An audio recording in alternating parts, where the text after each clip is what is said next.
On December 11th, I went to trial for a headlamp violation in Concord, New Hampshire District Court. I was cited at 2:30 a.m. on the morning of June 19, 2011, for allegedly not having a headlamp on a bicycle that I was not riding when an officer arrived on scene. I announced that I was audio recording him. He ignored two friends while he turned his attention to me and began asking about a light on my bike.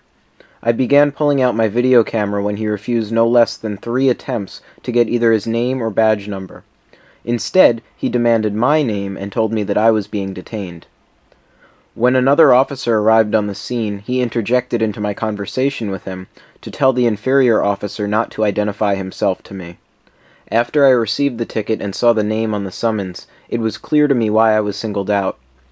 I started my blog and YouTube channel in October of 2010 following a very negative interaction I had with a police officer in June, which had no resolution.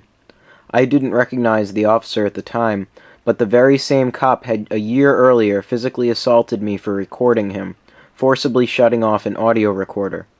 Though no documentation beyond the cut-off audio track of that encounter exists, the incident inspired me to always carry a camera and a backup recording device. I appreciated that the officer did not assault me during our second encounter, but I did not appreciate being detained and receiving a $29.76 ticket for the supposed infraction. What the citation did afford me was an opportunity to cross-examine the officer under oath, which I was finally able to do on Tuesday.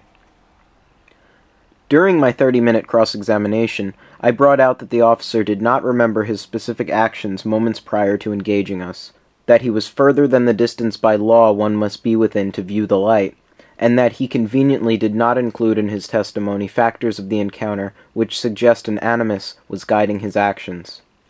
When I was finished, the prosecutor had no redirect examination. After my witness was called and examined, who was the owner of the bicycles that we were riding that night, the prosecutor did not perform any cross-examination.